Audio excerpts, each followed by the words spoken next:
Assalamualaikum warahmatullahi wabarakatuh. Selamat pagi semua. Video ini dibuat untuk menyelesaikan salah satu tugas kelompok mata kuliah biologi umum dengan dosen pengampu Bapak Muhammad Iqbal Filayani, SSI, MSI, yang bertemakan reproduksi mamalia.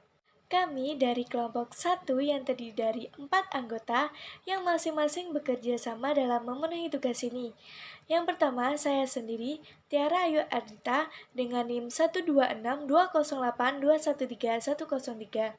Dan selanjutnya, Muhammad Ismail dengan NIM 1262082111020, Lailatun Nadifa dengan NIM 1262082111017, Niswatu Rofiah dengan NIM 1262082111030. Mari kita simak penjelasan video dari kami.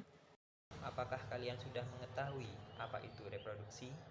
Reproduksi adalah suatu proses biologis yang dilakukan setiap individu untuk menghasilkan individu baru. Atau definisi yang lain, cara dasar mempertahankan diri yang dilakukan oleh semua bentuk kehidupan oleh pendahulu suatu individu organisme untuk menghasilkan suatu generasi selanjutnya. Atau lebih mudahnya, reproduksi yaitu upaya untuk mempertahankan keturunannya agar tidak punah.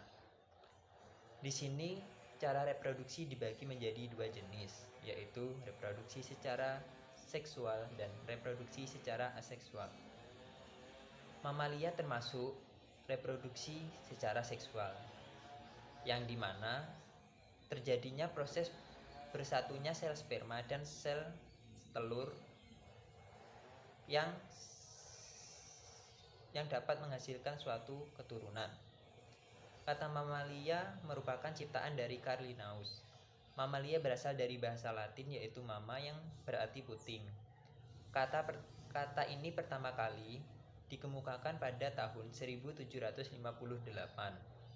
Hewan mamalia dikenal dan disebut sebagai hewan yang menyusui anak-anaknya. Mamalia memiliki kelenjar susu sebagai sumber makanan untuk anak-anaknya. Sebagian besar mamalia berkembang biak dengan cara melahirkan anak-anaknya. Namun ada beberapa mamalia yang tidak melahirkan, tapi bertelur. Mamalia jenis ini biasanya kita sebut dengan monotremata, yaitu mamalia yang memiliki kelenjar susu namun tidak memiliki puting. Dari sini kita dapat simpulkan bahwa monotremata masih tergolong dalam hewan mamalia karena masih memiliki kelenjar susu yang merupakan ciri-ciri dari hewan mamalia. Adapun ciri-ciri yang dimiliki hewan mamalia. Yang pertama, hewan mamalia memiliki kelenjar susu yang dimana berfungsi untuk memberikan makanan kepada anak-anaknya. Yang kedua, hewan mamalia memiliki tulang belakang atau vertebrata. Yang ketiga, hewan mamalia mempunyai anggota tubuh untuk bergerak seperti berenang, berlari, dan memegang sesuatu. Yang keempat, kebanyakan hewan mamalia berkembang biak secara melahirkan atau biasa kita sebut dengan vivipar. Namun ada juga hewan mamalia yang berkembang secara bertelur atau yang disebut dengan ovipar. Yang kelima, memiliki alat gerak berupa dua pasang tungkai, yaitu sepasang anggota gerak depan dan belakang yang memiliki jari-jari.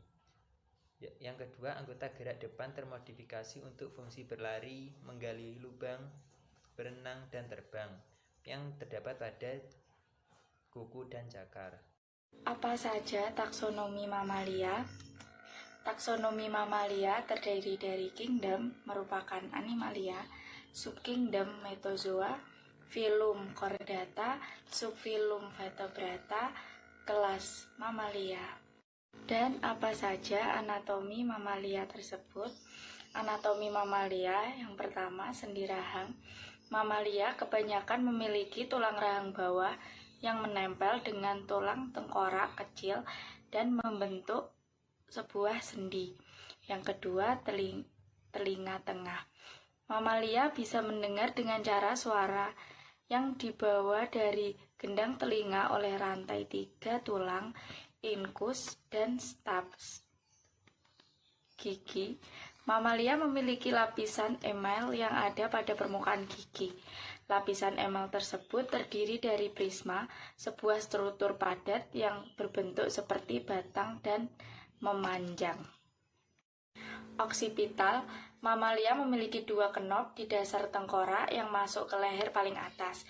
Kebanyakan tetrapoda lain hanya memiliki 1. Dimorfisme seksual, kebanyakan mamalia laki-laki memiliki tubuh yang lebih besar dibanding perempuan. Hal ini menunjukkan bahwa seleksi fekunditas memilih perempuan yang lebih kecil pada kebanyakan mamalia. Sistem biologis, mayoritas mamalia mempunyai 7 tulang belakang. Semua otak mamalia mempunyai neokorteks. Bagian ini adalah sesuatu yang unik dari mamalia. Paru-paru mamalia berbentuk seperti spons atau sarang lebah. Jantung mamalia terdiri dari 4 ruangan, 2 atrium atas dan 2 atrium bawah. Jantung dengan 4 ruang itu memisahkan dan memastikan darah bisa mengalir ke arah yang benar. Bulu, mamalia memiliki bulu dengan bentuk dan jenis yang berbeda. Setiap jenis bulu mamalia memiliki fungsi tersendiri. Umumnya, fungsi dari bulu mamalia adalah untuk sensorik, kamuflase, perlindungan, dan juga waterproofing. Beberapa mamalia yang hidup di daerah tropis memiliki panjang bulu yang sama dengan mamalia arktik. Apa saja organ reproduksi mamalia? Organ reproduksi mamalia ada 2, yaitu organ reproduksi internal dan organ reproduksi eksternal. 1. Organ reproduksi internal. Organ reproduksi internal juga dibagi menjadi 2, yaitu organ reproduksi betina dan organ reproduksi jantan. Organ reproduksi betina 1 yaitu ovarium. Ovarium berbeda dengan testis. Ovarium tertinggal di dalam ovum abdominalis. Ia mempunyai 2 fungsi, sebagai organ eksokrin yang menghasilkan sel telur dan sebagai organ endokrin yang mensekresikan hormon kelamin betina yaitu estrogen dan progesteron. Umumnya, ovarium kanan lebih besar daripada ovarium kiri karena secara fisiologik lebih aktif. Folikel-folikel pada ovarium mencapai kematangan melalui tingkat perkembangan yaitu folikel primer, folikel sekunder, folikel tersier, dan folikel de Graaff. 2. Ovinduk. Ovinduk atau tuba falopi merupakan saluran kelamin paling anterior, kecil berliku-liku dan terasa keras seperti kawat, terutama pada pangkalnya. Ovinduk tergantung pada mesosalping. Ia dapat dibagi atas infundibulum dengan fimbriae, ampula, dan isthmus. Ujung oviduk dekat ovarium membentang tenganga, membentuk suatu struktur berupa corong infundibulum. Cairan luminal tuba falopi merupakan lingkungan yang baik untuk terjadinya fertilisasi dan permulaan perkembangan embrional. Cairan yang dihasilkan oleh lapisan epitel tuba karena pengaruh hormon ovarial. Ketiga yaitu uterus. Uterus terdiri dari kornu, korpus, dan serviks. Dari segi fisiologik hanya ada 2 lapisan uterus yang dikenal yaitu endometrium dan myometrium. Permukaan dalam uterus ruminansia mengandung penonjolan-penonjolan seperti cendawan dan tidak berkelenjar, disebut carantula. Fungsi utama uterus untuk perkembangbiakan ternak yaitu waktu perkawinan. Fungsi lain ialah adanya hubungan kerja secara timbal balik dengan ovarium. Secara umum, jenis uterus ada 4, yaitu tipe duplex, tipe bipartit, tipe bikornua, dan tipe simplex. Keempat, serviks. Merupakan suatu struktur berupa sphincter yang menonjol ke kaudal ke dalam vagina. Serviks dikenal dari dindingnya yang tebal dan lumen yang merapat. Dindingnya ditandai dengan berbagai penonjolan. Serviks berfungsi untuk mencegah masuknya mikroorganisme atau benda-benda asing ke lumen uterus. Kelima adalah vagina. Vagina adalah organ kelamin betina dengan struktur selubung muskuler yang terletak di dalam rongga pelvis dorsal dari vesika urinaria dan berfungsi sebagai alat kopulatoris serta sebagai tempat berlalu bagi fetus sebagai partus. Organ reproduksi jantan. 1. Testis. Organ kelamin primer atau testis berjumlah 2 buah pada ternak mamalia secara normal terdapat di dalam kantong luar disebut skrotom. testis terletak pada daerah prepubis terbungkus kantong skrotum digantung oleh funiculus spermaticus yang mengandung unsur-unsur yang terbawa oleh testis dalam perpindahan dari cavum abdominimalis melaucinalis inguinalis ke dalam skrotum. 2. Epididymis adalah suatu struktur memanjang yang bertaut rapat dengan testis. Epididymis mengandung ductus, yaitu saluran, yang sangat berliku-liku, mempunyai panjang 60 meter pada babi dan 80 meter pada kuda. Epididymis memiliki 4 fungsi utama, yaitu pengangkut, konsentrasi, maturasi, dan penyimpanan. Ketiga, vas deferens dan ampula, yaitu mengangkat sperma dari kauda epididymis ke uretra. Dindingnya mengandung otot-otot licin yang penting dalam pengangkutan semen sewaktu ejakulasi. Keempat, glandula vesicularis. Kelenjar ini dulu disebut vesicula seminalis. Kelenjar vesicularis berbeda-beda dalam ukuran dan lobularis antar individu hewan. Sekresi kelenjar bersifat keruh dan lengket, berisi protein, kalium, asam sitrat, fruktosa, dan beberapa enzim. Kelima, uretra. Uretra adalah saluran ekskretori bersama urin dan semen. Uretra membentang dari daerah pelvis ke penis dan berakhir pada ujung glans sebagai orificium ureta externa. Uretra dapat dibedakan menjadi 3, yaitu bagian pelvis, bulbus uretra, dan bagian penis. 6. Preputium merupakan suatu invaginasi berganda dari kulit dan menyelubungi bagian bebas dari penis pada waktu tidak ekresi serta badan penis kaudal pada saat ereksi.